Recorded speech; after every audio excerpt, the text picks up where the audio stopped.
नमस्कार दर्शक बंधु आपण को आम चैनल को स्वागत। नूतन वर्ष 2026 हार्दिक अभिनंदन एवं शुभेच्छा सहित आज कार्यक्रमटी को आरंभ करिबा एवं जानिबा समस्त धनुराशि व्यक्तिविशेषंकर भाग्यटी एही 2026 रे केमिति रहिबो, कौन आणिब परिवर्तन आपणक जीवन रे। देखंतु दर्शक बंधु, धनु राशि तीनोटी नक्षत्र रही। मूला नक्षत्र 19/9, पूर्वषाढ़ा नक्षत्र 20/9 एवं उत्तराषाढ़ा नक्षत्र 21/9 धनु राशि। देखंतु एही तीनोटी नक्षत्रर नक्षत्राधिपति अलग अलग होइथांती। तेणुकरी यही 2026 रे आपणक धनुराशि होइथिले मध्य आपणक नक्षत्र अनुसारे आपणको अलग अलग फल मिलिथाए।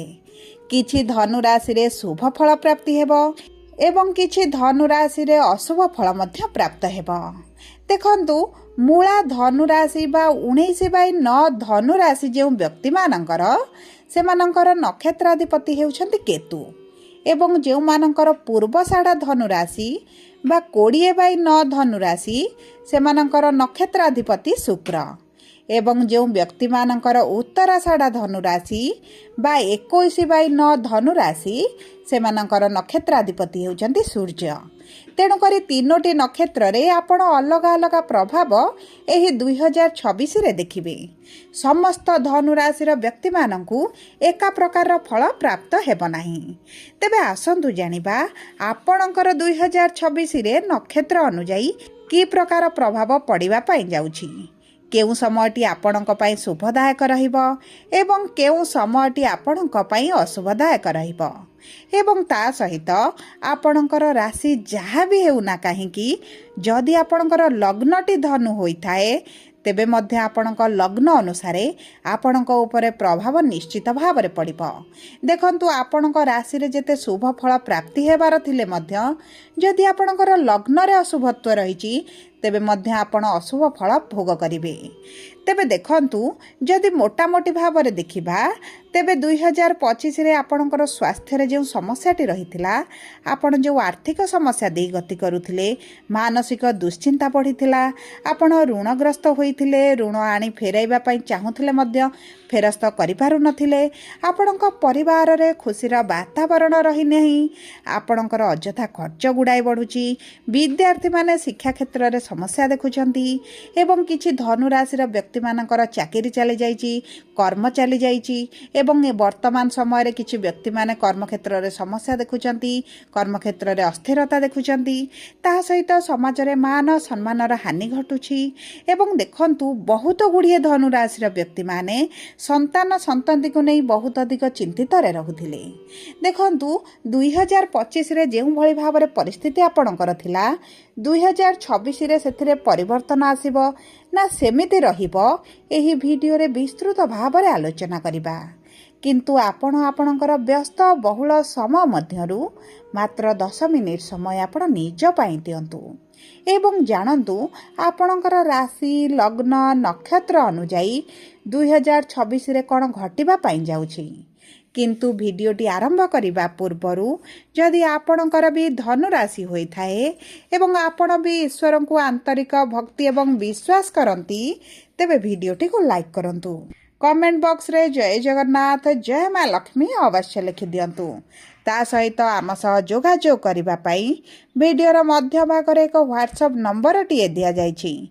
जो नंबर साहाय्य आपण आम सह जोगाजोग करी निजर नूतन कुंडली प्रस्तुत करि परिबे, कुंडली विश्लेषण कराई परिबे किंबा आपणकर चाकरी विवाह व्यवसाय प्रेम संपर्क शिक्षा स्वास्थ्य को नहीं किछि समस्या रहिछि ताहार सहजरे एवं स्वल्प मूल्य रे समाधान करि परिबे। सेतिपई आपण आम सह वीडियोर शेष पर्यंत जोड़ी होई रुहंतु एवं व्हाट्सएप नंबर माध्यम रे आम सह जोगाजोग करंतु एवं निज समस्यार समाधान करंतु। एबे आसंतु कार्यक्रमटी को आग को बढ़ाइबा एवं जानिबा आपणकर राशि लग्न नक्षत्र अनुଯାयी 2026ଟି କେମିତି ରହିବ। ଦେଖନ୍ତୁ, ଆପଣଙ୍କ ଧନୁ ରାଶି ହେଉଛି ରାଶି ଚକ୍ରର ନବମ ରାଶି ଏବଂ ଆପଣଙ୍କ ରାଶିର ରସ୍ୟାଧିପତି ହେଉଛନ୍ତି ବୃହସ୍ପତି। ଦେଖନ୍ତୁ, ଗୁରୁ ହେଉଛନ୍ତି ନୈଶ୍ୱରିକ ଶୁଭଗ୍ରହ। ନିର୍ବିବାଦ ରୂପରେ ଆପଣଙ୍କ ରାଶିରେ ବିରାଜମାନ କରିଛନ୍ତି ଏବଂ ଗୁରୁ ହେଉଛନ୍ତି ମାଙ୍ଗଳିକ କାର୍ଯ୍ୟ ବା ଶୁଭ କାର୍ଯ୍ୟର କାରକ ଗ୍ରହ। ଏବଂ ଦେଖନ୍ତୁ, ଏହି ବର୍ଷ ଗୁରୁ ଆପଣଙ୍କର ସପ୍ତମ ଭାବରେ ବିରାଜମାନ କରିବେ, ଯାହାଫଳରେ ଆପଣଙ୍କ ବୈବାହିକ ସମ୍ପର୍କରେ ମଧୁରତା ଆସିବ। ଯଦି ପୂର୍ବରୁ ଆପଣଙ୍କ ବୈବାହିକ ସମ୍ପର୍କରେ ସମସ୍ୟା ଚାଲିଥିଲା, ତେବେ ସେଥିରେ ବିରାଟ ବଡ଼ ପରିବର୍ତ୍ତନ ଆପଣ ଦେଖିବେ। ପୁନର୍ବାର ଆପଣଙ୍କ ସମ୍ପର୍କରେ ଏକାଠି ହୋଇପାରନ୍ତି। ପୁନର୍ବାର ଉଭୟଙ୍କ ସମ୍ପର୍କ ମଧୁରତାର ସହ ଆଗକୁ ବଢ଼ିପାରେ ଏବଂ ଯଦି ଉଭୟ ଅଲଗା ହେବା ପାଇଁ ନିଷ୍ପତ୍ତି ନେଇଥିଲେ, କୋର୍ଟ କଚେରୀ କେସ୍ ପର୍ଯ୍ୟନ୍ତ ଆପଣଙ୍କ କଥା ଚାଲି ଯାଇଥିଲା, ତେବେ ମଧ୍ୟ ଆପଣଙ୍କର ସେଥିରେ ଶୁଭ ପରିବର୍ତ୍ତନ ଦେଖିବେ। ତାହା ସହିତ ଯେଉଁ ଧନୁରାଶିର ବ୍ୟକ୍ତିମାନେ ବିବାହର ଯୋଜନାରେ ରହିଥିଲେ, ଏହି ବର୍ଷ ବିବାହ ହୋଇଯିବାର ବହୁତ ଅଧିକ ସମ୍ଭାବନାଟି ରହିଛି। ଆପଣଙ୍କ ପରିବାରରେ କିଛି ଶୁଭ କାର୍ଯ୍ୟ, ମାଙ୍ଗଳିକ କାର୍ଯ୍ୟ ମଧ୍ୟ ଅନୁଷ୍ଠିତ ହୋଇପାରେ। ଏବଂ ଦେଖନ୍ତୁ, ଯଦି ଆପଣ ପାର୍ଟନରସିପ୍ରେ କିଛି କାର୍ଯ୍ୟ କରିବା ପାଇଁ ଚାହୁଁଥିଲେ, ତେବେ ଏହି ବର୍ଷଟି ଆପଣଙ୍କ ପାଇଁ ଅତି ଶୁଭଦାୟକ ରହିଛି। ଆପଣ ପୂର୍ବରୁ ଯଦି ବି ପାର୍ଟନରସିପ୍ରେ କିଛି କାର୍ଯ୍ୟ କରୁଛନ୍ତି, ତେବେ ସେଥିରେ ମଧ୍ୟ ଆପଣଙ୍କୁ ବହୁତ ଅଧିକ ଉତ୍ତରତର ଉନ୍ନତି ଆପଣଙ୍କୁ ପ୍ରାପ୍ତ ହେବ। ଏବଂ ଦେଖନ୍ତୁ, ଏହି 2026ର ଦ୍ୱିତୀୟ ଅର୍ଦ୍ଧରେ ଆପଣଙ୍କ ଉପରେ କିଛିଟା ମିଥ୍ୟା ଅଭିଯୋଗ ମଧ୍ୟ ଲାଗିପାରେ। ସେଥିପ୍ରତି ଆପଣଙ୍କୁ ସତର୍କ ରହିବାକୁ ପଡ଼ିବ, ବିଶେଷ ଭାବରେ ଆପଣଙ୍କ କର୍ମକ୍ଷେତ୍ର ଉପରେ। ଦେଖନ୍ତୁ, ଆପଣଙ୍କ କର୍ମକ୍ଷେତ୍ରରେ ଆପଣଙ୍କର ଟିକେ ସମସ୍ୟାଟି ବଢ଼ିଯାଇପାରେ ଏବଂ ସେଥିପାଇଁ ଆପଣ ଚେଷ୍ଟା କରନ୍ତୁ ଆପଣଙ୍କର ଉଚ୍ଚ ଅଧିକାରୀ, ଆପଣଙ୍କ ନିଚ ଅଧିକାରୀ କିମ୍ବା ଆପଣଙ୍କ ସହକର୍ମୀଙ୍କ ସହିତ ସମାନତା ରକ୍ଷା କରି, ବାଲାନ୍ସ ରକ୍ଷା କରି ଆପଣ ଆପଣଙ୍କର କର୍ମକ୍ଷେତ୍ରରେ ଏହି 2026ଟିକୁ ଅତିବାହିତ କରିବା ପାଇଁ। ନଚେତ୍ କିଛି ନା କିଛି ତ ସମସ୍ୟା ଆପଣ ନିଶ୍ଚିତ ଭାବରେ ଅନୁଭବ କରିବେ। ତା ସହିତ ଯେହେତୁ ଶନିଙ୍କର 28ଟି ଚାଲିଛି, ଆପଣଙ୍କ କୁଣ୍ଡଳୀରେ ଯଦି ଶନିଙ୍କର ସ୍ଥିତି ଖରାପ ଥିବ, ତେବେ ଆପଣ ତ ନିଶ୍ଚିତ ଭାବରେ ଅଶୁଭତ୍ୱ କିଛି ଅନୁଭବ କରିପାରନ୍ତି। ସେଥିପାଇଁ ଆପଣଙ୍କୁ କିଛି ଭିଡ଼ିଓରେ ଶେଷ ଭାଗରେ ସହଜ ପ୍ରତିକାର ମଧ୍ୟ ଜଣାଇବି। ଏବେ ଆସନ୍ତୁ ଜାଣିବା କିପରି ରହିବ ଧନୁଲଗ୍ନର ବ୍ୟକ୍ତିବିଶେଷଙ୍କର ଏହି 2026 ବର୍ଷଟି। ଦେଖନ୍ତୁ, ଏହି ବ୍ୟକ୍ତିମାନଙ୍କର ଲଗ୍ନାଧିପତି ହେଉଛନ୍ତି ବୃହସ୍ପତି, ପଞ୍ଚମାଧିପତି ହେଉଛନ୍ତି ମଙ୍ଗଳ ଏବଂ ନବମାଧିପତି ହେଉଛନ୍ତି ସୂର୍ଯ୍ୟ। ତେଣୁକରି ଧନୁଲଗ୍ନର ବ୍ୟକ୍ତିବିଶେଷମାନଙ୍କର ପ୍ରଥମାର୍ଦ୍ଧଟି ମାନେ ଜୁନ୍ ମାସ ପର୍ଯ୍ୟନ୍ତ ଆପଣଙ୍କର ଧନ, ମାନ, ପ୍ରତିଷ୍ଠାରେ ବୃଦ୍ଧି ଘଟିବ। ଆପଣଙ୍କର ଯେକୌଣସି କାର୍ଯ୍ୟ ଅଧୁରା ରହିଥିଲା ତାହା ଆପଣଙ୍କର ପୂର୍ଣ୍ଣ ହେବ। ଆପଣ ନୂତନ କାର୍ଯ୍ୟ ଆରମ୍ଭ କରିପାରନ୍ତି। ଯଦି ଚାକିରିର ସନ୍ଧାନରେ ରହିଥିଲେ, ତେବେ ମଧ୍ୟ ଆପଣଙ୍କର ଚାକିରି ପ୍ରାପ୍ତ ହୋଇପାରେ। ନୂତନ ବ୍ୟବସାୟ ଯଦି ଆରମ୍ଭ କରିବା ପାଇଁ ଚାହୁଁଥିଲେ, ତାହା ମଧ୍ୟ ହୋଇପାରେ। ଆପଣ ନୂତନ ଗୃହ ପ୍ରବେଶ କରିପାରିବେ, ନୂତନ ଗୃହ କାର୍ଯ୍ୟ ଆରମ୍ଭ କରିପାରିବେ। ତା ସହିତ ଯଦି ଆପଣ କିଛି ଜମି, ଭୂମି, ଘର, ବାହନ କିଛି କ୍ରୟ କରିବା ପାଇଁ ଚାହୁଁଛନ୍ତି, ତେବେ ମଧ୍ୟ ଆପଣଙ୍କ ପାଇଁ ପ୍ରଥମାର୍ଦ୍ଧଟି ବହୁତ ଅଧିକ ଶୁଭଦାୟକ ରହିବ। ଦେଖନ୍ତୁ, ଜୁନ୍ ମାସ 2 ତାରିଖ ପରଠାରୁ ମାନେ ଏହି 2026ର ଦ୍ୱିତୀୟ ଅର୍ଦ୍ଧଟି ଆପଣଙ୍କ ଶାରୀରିକ ଯନ୍ତ୍ରଣା ଟିକେ ବଢ଼ାଇପାରେ। ଆପଣଙ୍କର ଅଣ୍ଟା, ଆଣ୍ଠୁ, ପେଟ, ବେକ, ଦାନ୍ତରେ କିଛିଟା ପୀଡ଼ା ମଧ୍ୟ ଆପଣ ଅନୁଭବ କରିପାରନ୍ତି। ପାରିବାରିକ ସମସ୍ୟା ମଧ୍ୟ ଦେଖାଦେଇପାରେ। ଛୋଟ ଛୋଟ କଥାକୁ ନେଇ ପତି ପତ୍ନୀଙ୍କ ମଧ୍ୟରେ ଝଗଡ଼ା, ମନାନ୍ତର, ମତଭେଦ ମଧ୍ୟ ସୃଷ୍ଟି ହୋଇପାରେ। ସେଥିପ୍ରତି ଆପଣଙ୍କୁ ଟିକେ ଦୃଷ୍ଟି ଦେବାକୁ ପଡ଼ିବ। ସେଥିପାଇଁ ସମସ୍ତ ଧନୁଲଗ୍ନର ବ୍ୟକ୍ତିମାନେ ଆପଣଙ୍କର ରାଶି ଯାହା ବି ହେଉନା କାହିଁକି, ଯଦି ଲଗ୍ନଟି ଆପଣଙ୍କର ଧନୁ ରହିଛି, ତେବେ ଆପଣ ପ୍ରତ୍ୟେକ ଦିନ ହନୁମାନ ଚାଳିଶା ପାଠ କରନ୍ତୁ। ପ୍ରତି ଶନିବାର ଦିନ ହନୁମାନଙ୍କ ମନ୍ଦିରରେ ଦୀପ ଅର୍ପଣ କରନ୍ତୁ ଏବଂ ଚେଷ୍ଟା କରନ୍ତୁ ପାଖରେ ଏକ ହଳଦୀ ରଙ୍ଗର ରୁମାଲଟେ ରଖିବା ପାଇଁ। ଏହା ଆପଣଙ୍କର ଅଶୁଭତ୍ୱକୁ ଦୂର କରିବ, ଶୁଭାଶୁଭ ଫଳକୁ ବୃଦ୍ଧି କରିବ। ଏବେ ଆସନ୍ତୁ ନକ୍ଷତ୍ର ଅନୁଯାୟୀ ଜାଣିବା ଆପଣଙ୍କର 3ଟି ନକ୍ଷତ୍ରରେ କିପରି ପ୍ରଭାବ ପଡ଼ିବ ଏହି 2026ରେ। ଦେଖନ୍ତୁ, ପ୍ରଥମ ନକ୍ଷତ୍ର ହେଉଛି ମୂଳା ନକ୍ଷତ୍ର ବା 19/9 ଧନୁରାଶି। ଦେଖନ୍ତୁ, ଏହି ବ୍ୟକ୍ତିମାନେ କେତୁ ଅଂଶରେ ବା କେତୁ ମହାଦଶାରେ ଜନ୍ମଗ୍ରହଣ କରିଥାନ୍ତି ଏବଂ ସେମାନଙ୍କ ପାଇଁ ଏହି 2000 ବର୍ଷରେ ଟିକେ ସାବଧାନତାର ସହ ଚଳିବାର ବହୁତ ଅଧିକ ଆବଶ୍ୟକତା ରହିଛି। କାରଣ ଆପଣଙ୍କର ଅଯଥା କଳହ ଲାଗିପାରେ, ନିନ୍ଦା ଅପବାଦ ଶୁଣିବାକୁ ମିଳିପାରେ, ସାମାଜିକ ମାନ ସମ୍ମାନ ହାନି ହୋଇପାରେ। ତେଣୁକରି ଆପଣଙ୍କ ପାଇଁ ଏହି 2026 ବର୍ଷଟି ବହୁତ ଅଧିକ ସାବଧାନତା ଏବଂ ସତର୍କତାର ସହ ଚଳିବାର ଆବଶ୍ୟକତା ରହିଛି। ବିଶେଷ ଭାବରେ ଆପଣଙ୍କ କର୍ମକ୍ଷେତ୍ରରେ ଆପଣଙ୍କର ମାନ ସମ୍ମାନକୁ ହାନି ମଧ୍ୟ ପହଞ୍ଚା ଯାଇପାରେ। ସେଥିପ୍ରତି ଆପଣଙ୍କୁ ଟିକେ ଦୃଷ୍ଟି ଦେବାକୁ ପଡ଼ିବ।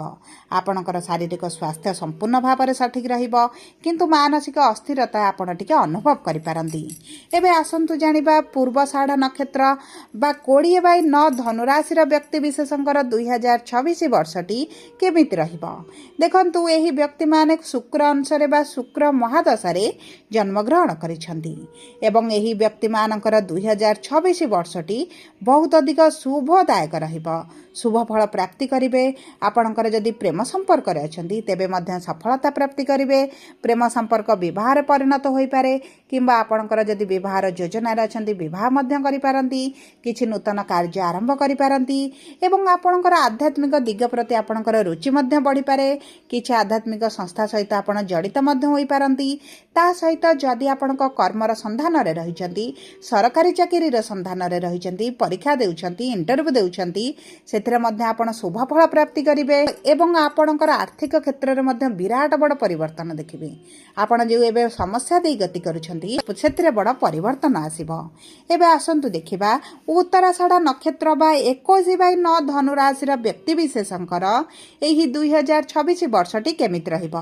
ଦେଖନ୍ତୁ, ଏହି ବ୍ୟକ୍ତିମାନେ ସୂର୍ଯ୍ୟ ଅଂଶରେ ବା ସୂର୍ଯ୍ୟ ମହାଦଶାରେ ଜନ୍ମଗ୍ରହଣ କରିଥାନ୍ତି ଏବଂ ଏହି ବ୍ୟକ୍ତିମାନଙ୍କର 2026ଟି ବହୁତ ଅଧିକ ଶୁଭଦାୟକ ରହିବ।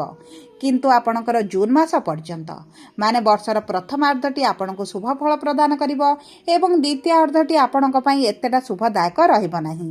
ଯଦି ଆପଣ କିଛି ଶୁଭ କାର୍ଯ୍ୟ ମାଙ୍ଗଳିକ କାର୍ଯ୍ୟ କରିବା ପାଇଁ ଚାହୁଁଛନ୍ତି ତେବେ ପ୍ରଥମାର୍ଦ୍ଧରେ କରିଦିଅନ୍ତୁ କିମ୍ବା ଆପଣ ଯଦି କିଛି କାର୍ଯ୍ୟ ଆରମ୍ଭ କରିବା ପାଇଁ ଚାହୁଁଛନ୍ତି, ନୂତନ ଭାବରେ କିଛି ପେସା କିମ୍ବା କିଛି କାର୍ଯ୍ୟ କିମ୍ବା କିଛି ଘର କିମ୍ବା କିଛି ଗାଡ଼ି ଯାନବାହନ କ୍ରୟ କରିବା ପାଇଁ ଚାହୁଁଛନ୍ତି ତେବେ ପ୍ରଥମାର୍ଦ୍ଧଟି ଆପଣଙ୍କ ପାଇଁ ଅତି ଉତ୍ତମ ସମୟ ରହିବ। ଦ୍ୱିତୀୟାର୍ଦ୍ଧଟି ଆପଣଙ୍କୁ ଟିକେ ସତର୍କତାର ସହିତ ଚଳିବାକୁ ପଡ଼ିବ। ଶତ୍ରୁ ବୃଦ୍ଧି ଘଟିପାରନ୍ତି, ଆପଣଙ୍କର କିଛି ଗୁପ୍ତ ଶତ୍ରୁ ମଧ୍ୟ ବାହାରି ପାରନ୍ତି ଏବଂ ଏହି 2026ରେ ଆପଣଙ୍କର ପ୍ରଥମାର୍ଦ୍ଧରେ ଆର୍ଥିକ କ୍ଷେତ୍ରରେ ବିରାଟ ପରିବର୍ତ୍ତନ ଦେଖିବେ। ମାନ ସମ୍ମାନ ମଧ୍ୟ ବୃଦ୍ଧି ଘଟିବ। କିନ୍ତୁ ସବୁ ପରେ ଦେଖନ୍ତୁ, ଅଶୁଭତ୍ୱକୁ ଦୂର କରି ଶୁଭାଶୁଭ ଫଳ ବୃଦ୍ଧି ପାଇଁ ଆପଣ ପ୍ରତିଦିନ 108 ଥର ଓଂ ବ୍ରୁଂ ବୃହସ୍ପତୟ ନମ ମନ୍ତ୍ରଟିକୁ 108 ଥର ପାଠ କରନ୍ତୁ। ପ୍ରଭୁ ଶ୍ରୀରାମଙ୍କର ରକ୍ଷା ସ୍ରୋତ ମଧ୍ୟ ପାଠ କରନ୍ତୁ। ସୂର୍ଯ୍ୟଙ୍କୁ ପ୍ରତିଦିନ ପ୍ରାତଃ ସମୟରେ ଜଳ ଅର୍ପଣ କରନ୍ତୁ। ହଳଦୀ ରଙ୍ଗର ରୁମାଲଟେ ପାଖରେ ରଖନ୍ତୁ। ଆପଣଙ୍କ ପାଇଁ ଶୁଭଦାୟକ ରହିବ।